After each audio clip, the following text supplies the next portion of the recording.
और ब्रेक के बाद आपको बताती हूँ कि लाल सागर में क्या हो रहा है। लाल सागर से लेकर के भूमध्य सागर तक इजराइल का शक्ति प्रदर्शन चल रहा है। समुद्र में इजराइल की बड़ी सैन्य तैयारियां हैं। युद्धपोत और पनडुब्बियों के साथ साथ संयुक्त युद्धाभ्यास किया जा रहा है। नेवल ड्रिल से इजराइल ने एक बड़ा रणनीतिक संदेश भी दे दिया है। अब लाल सागर को लेकर के क्योंकि बार बार ये कहा जा रहा था कि हूती वहां पर डेरा डाले हुए हैं, बाब अल मंडेब को कभी भी बंद कर देंगे, इसीलिए इजराइल ने एक कदम आगे बढ़ाते हुए वहां पर शक्ति प्रदर्शन करना शुरू कर दिया है।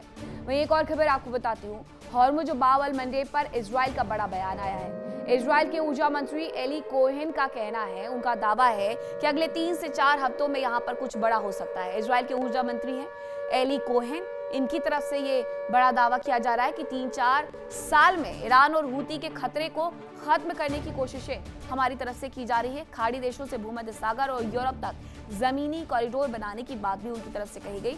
हम चाहते हैं कि ये रास्ता इजराइल से होकर के गुजरे। एली कोहेन ये कह रहे हैं, बदलते वक्त में हमने सबसे ज्यादा ये देखा है कि भूमध्य सागर हो या हॉर्मुज हो, इनके बंद होने से दुनिया भर में गैस और तेल की संकट आए हैं और इसकी वजह से अब नए नए विकल्प तलाशे जा रहे हैं। एली कोहेन जो कि ऊर्जा मंत्री हैं इजराइल के, वो भी यही कह रहे हैं कि हम ऐसी तैयारी कर रहे हैं कि एक नया कॉरिडोर बना दे जो कि इजराइल से होकर के ही गुजरे। बाब अल मंडेब और हॉर्मुज बंद होने की दिशा में हम दूसरे जो विकल्प है उनका उपयोग कर सके। अब एली कोहेन ने क्या कुछ कहा है, पहले वो सुनिए। מה שאנחנו עובדים עכשיו, שהאיום של מצרי הורמוז על ידי האיראנים והאיום של החות'ים באמצעות מצרי באב אל מנדב עוד 3-4 שנים לא יהיו רלוונטיים יותר. אם נסתכל במפה, נראה שאפשר להניח תשתית יבשתית מסעודיה, מהאמירויות, מבחריין, מכווית, לכיוון הים התיכון, בואכה לאירופה, ואנחנו עובדים שזה יהיה דרך ישראל. אני גם השבוע שוחחתי עם מקבילי, חברי שר האנרגיה של יוון, על מנת להפעיל את כל הכלים שיש לנו בשיתוף עם ארצות הברית שהקו יהיה דרך כאן. יש את טורקיה שמנסה שהקו יהיה דרכה, אולי מצרים מנסה, אבל המקום הטוב ביותר, ואגב הבטוח ביותר. हॉर्मुज स्ट्रेट पर ईरान की तरफ से बड़ी चेतावनी आई है। IRGC के पूर्व कमांडर मोहसिन रेजाई का दावा है, हॉर्मुज में दूसरा कॉरिडोर नहीं खुलेगा। नाकेबंदी जारी रही तो यूएस को भारी नुकसान उठाना पड़ेगा, ये उनकी तरफ से बड़ी बात कही गई है। ईरान ये चेतावनी हॉर्मुज स्ट्रेट पर दे रहा है। IRGC के पूर्व कमांडर है मोहसिन रेजाई, जो कह रहे हैं कि हॉर्मुज में दूसरा कॉरिडोर नहीं खुलने वाला है। इजराइल तैयारी कर रहा है कि दूसरे विकल्प तलाशे और इजराइल के अलावा भी काफी देश ये इंतजार में बैठे हुए हैं कि दूसरे अन्य विकल्प क्या हो सकते हैं, लेकिन ये सीधे सीधे इनकार कर रहे हैं। वही हॉर्मुज पर नाकेबंदी को लेकर के यूएस सेना भी दावा कर रही है। नाकेबंदी में मरीन कॉर्प्स मदद कर रहे हैं, सेंटकॉम ने कहा। 49 कमर्शियल जहाजों का रास्ता बदला गया है, सेंटकॉम ने कहा। 2 जहाज निष्क्रिय किए गए और 2 जहाजों पर सैन्य कार्रवाई की गई है। 2 अलग अलग दावे हैं। हॉर्मुज स्ट्रेट को लेकर के स्थिति बहुत अच्छी नहीं है। ईरान दावा कर रहा है कि दूसरा विकल्प हम दुनिया को तलाशने नहीं देंगे। अमेरिका दावा कर रहा है कि हमने यहाँ पर अपना जंगी बेड़ा डाला हुआ है, इस वजह से 49 जहाजों को अपना रूट बदलना पड़ा है। 2 जहाजों को हमने निष्क्रिय कर दिया है। दोनों ही देश पूरी कोशिशों में लगे हैं कि दुनिया तक तेल और गैस किसी भी तरीके से ना पहुंच पाए, किल्लत हो जाए, ताकि अमेरिका का बिजनेस बढ़ जाए। और इस तरफ ईरान जब तक ये सुनिश्चित ना कर ले कि हॉर्मुज पर सिर्फ और सिर्फ उसका अधिकार है, वो दुनिया भर में तेल और गैस की सप्लाई को ठप रखना चाहता है। तो ये तैयारियां इन तमाम देशों की तरफ से की जा रही है। यूक्रेन और रूस की जंग और अमेरिका ईरान युद्ध अब दुनिया को बेहद खतरनाक मोड़ पर ले आया है, जहां कभी भी परमाणु हमले की आशंका बनी हुई है।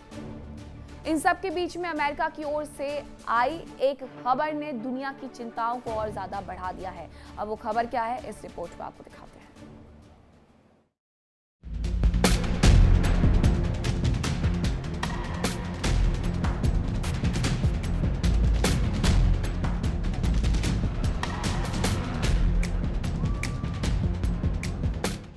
दूसरे विश्व युद्ध के दौरान हिरोशिमा और नागासाकी पर हुए एटॉमिक हमले दुनिया अभी भूली नहीं है।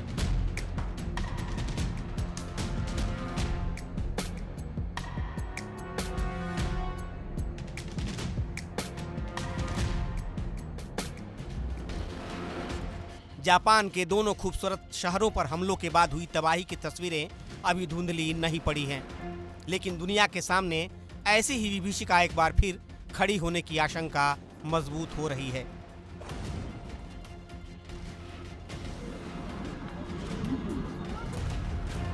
दुनिया के कई देशों के पास इतना एटॉमिक जखीरा मौजूद है जिससे वो पूरी दुनिया को कई बार खत्म कर सकते हैं।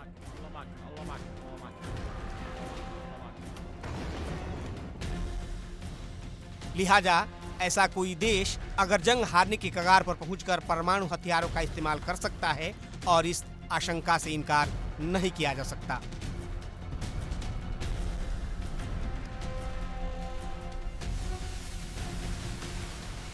अमेरिका, चीन और रूस के बीच तनातनी जग जाहिर है। अमेरिका ने शुरुआती दौर में यूक्रेन की भरपूर मदद की, तो वहीं मिडिल ईस्ट में भी रूस और चीन ईरान के साथ खड़े नजर आते हैं। इस बीच अमेरिका के पास मिसाइलों का अकाल पड़ गया है। मिडिल ईस्ट की जंग में ईरान ने अपनी खास रणनीति से अमेरिका को भारी नुकसान पहुंचाया।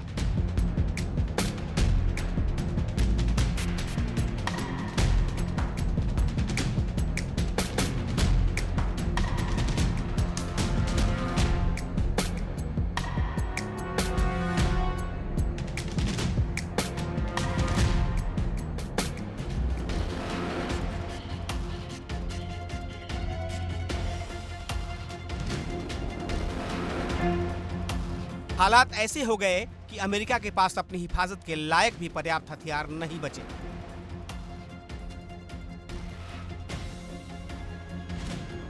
पेंटागन को टेंशन इस बात की है कि अगर चीन की ओर से कोई खतरा पैदा होता है तो अमेरिका इसका जवाब देने की स्थिति में नहीं है।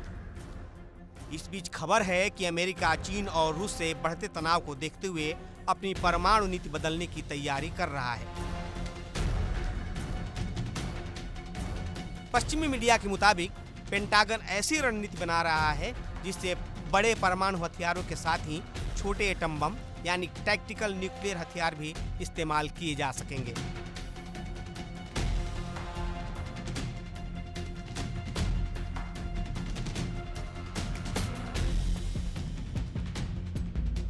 यानी जरूरत पड़ने पर छोटे परमाणु हथियारों का इस्तेमाल दुश्मन के सैन्य ठिकानों या सीमित युद्ध में किया जा सकेगा।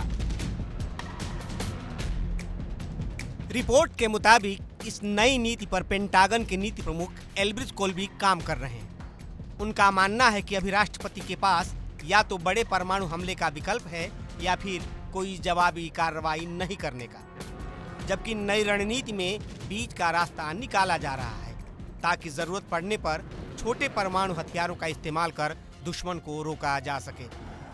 दरअसल छोटे टैक्टिकल न्यूक्लियर हथियार कम क्षमता वाले परमाणु हथियार होते हैं। इन्हें पूरे शहर को तबाह करने की बजाय युद्ध के मैदान में दुश्मन के सैन्य ठिकानों, airbase missile launch site, tank formation या सैनिकों की तैनाती जैसे सीमित लक्ष्यों पर इस्तेमाल करने के लिए बनाया जाता है। एक्सपर्ट्स मानते हैं कि अगर छोटे एटम बम इस्तेमाल का विकल्प बन गए तो उन्हें चलाने की संभावना भी बढ़ जाएगी। इससे कोई भी सामान्य जंग देखते देखते परमाणु जंग में बदल सकती है। माना जा रहा है कि अमेरिका को लगता है कि अगर भविष्य में चीन या रूस से जंग हुई तो सिर्फ बड़े परमाणु हमले का विकल्प काफी नहीं होगा। इसलिए वो छोटे एटम बमों को भी अपनी सैन्य योजना में शामिल करना चाहता है। उसका मानना है कि इससे दुश्मन पर दबाव बनेगा और जरूरत पड़ने पर सीमित जवाब देना आसान होगा। फिलहाल रूस दुनिया का सबसे बड़ा परमाणु जखीरा रखने वाला देश है।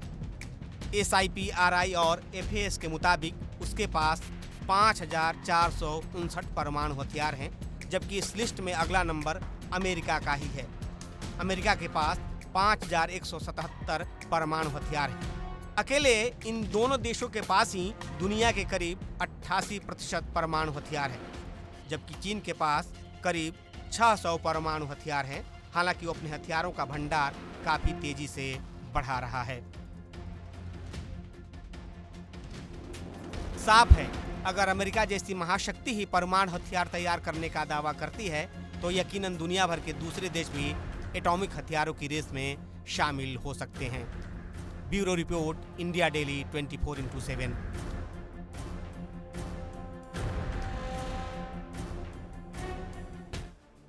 और अब आपको बताती हूँ कि किस तरीके के न्यूक्लियर वेपन इन तमाम देशों के पास हैं। बेहद खतरनाक टैक्टिकल न्यूक्लियर वेपन है ये। टैक्टिकल हथियार स्ट्रेटेजिक वेपन जिनकी मारक क्षमता 1 से 50 किलो टन है, सैकड़ों किलो टन से कई मेगा टन तक। इनकी मारक क्षमता के बारे में बता रही थी। अब आपको निशाने के बारे में बताती हूँ। तो ये सैन्य ठिकाने हो, एयरबेस हो, मिसाइल साइट्स हो, उन्हें निशाना बना सकते हैं। और जो स्ट्रेटेजिक वेपन है वो बड़े शहर, औद्योगिक केंद्र और सैन्य ढांचों को निशाना बना सकते हैं। अब बात करेंगे इनकी रेंज की। तो कुछ टैक्टिकल हथियार कम दूरी की रेंज के हैं, लेकिन स्ट्रेटेजिक हथियार जो है वो लंबी दूरी की रेंज वाले हैं। बात लॉन्चिंग की, तो जो छोटी मिसाइल से फाइटर जेट है, आर्टिलरी है, वो टैक्टिकल हथियार की लॉन्चिंग में बेहद सफल साबित होती है। स्ट्रेटेजिक में आईसीबीएम, पनडुब्बी और भारी बॉम्बर शामिल हैं। आर्टिलरी जंग में बढ़त, इनका सीधे सीधे मकसद होता है टैक्टिकल हथियारों का, और स्ट्रेटेजिक वेपन का काम होता है बड़े पैमाने पर नुकसान करना। वहीं दूसरी तरफ यूक्रेन के ड्रोन्स के जवाब में रूस उतार सकता अपने robot laser demining system से लैस है। रूस का रोबोट जिसे उतार सकता है, माइंस को धमाके के बिना नष्ट कर सकने में ये रोबोट्स सक्षम है। सबसे ज्यादा नुकसान यूक्रेन के ड्रोन से ही रूस को हो रहा है। ऐसे में वो जवाबी कार्रवाई के लिए अपने रोबोट्स को उतार सकता है, जो कि लेजर डी माइनिंग सिस्टम से लैस हैं और माइंस को धमाके के बिना नष्ट कर सकने में भी सक्षम है। यूक्रेन ने सस्ते ड्रोन के माध्यम से रशिया में भारी तबाही लाई है। पिछले दिनों की तस्वीरें आपको याद होंगी, जो कि रूस की राजधानी से सामने आई थी, जहां एक साथ 550 से ज्यादा ड्रोन्स भेजे गए थे, जिसकी वजह से अच्छा खासा नुकसान भी रशिया को उठाना पड़ा था। अब इन्हें डीएक्टिवेट, यानी कि इनके जो हथियार हैं उन्हें डीएक्टिवेट करने के लिए वो अपने रोबोट्स रूस उतार सकता है। वहीं रूस का यूक्रेन पर एक बड़ा अटैक देखने को मिला है। खैरसान में अंडरग्राउंड बेस नष्ट किए गए हैं। रूसी विमानों ने यहाँ पर फैब 500 एरियल बम गिराए हैं। ड्रोन यूनिट के बेस और एम्यूनिशन डिपो पर हमले का दावा भी उनकी तरफ से किया जा रहा है। तो रूस का यूक्रेन पर यह बड़ा अटैक है खैरसान में, जहाँ पर अंडरग्राउंड बेसिस को नष्ट करने के लिए फैब 500 एरियल बम का इस्तेमाल किया गया है। एक तरफ तैयारी रशिया की तरफ से की जा रही है कि रोबोट्स को उतारे ताकि बड़े हमलों से उन्हें वो सुरक्षित कर सके, ड्रोन से सुरक्षित कर सके। दूसरी तरफ खैरसान में रशिया की तरफ से भारी तबाही लाई गई है फैब 500 एरियल बम के माध्यम से। देखिए इंडिया डेली 24/7 अब आपकी स्मार्ट टीवी पर। इंडिया डेली मौजूद है सभी डिजिटल प्लेटफॉर्म पर लाइव और लगातार। इंडिया डेली 24/7 हर दिन राष्ट्र को समर्पित।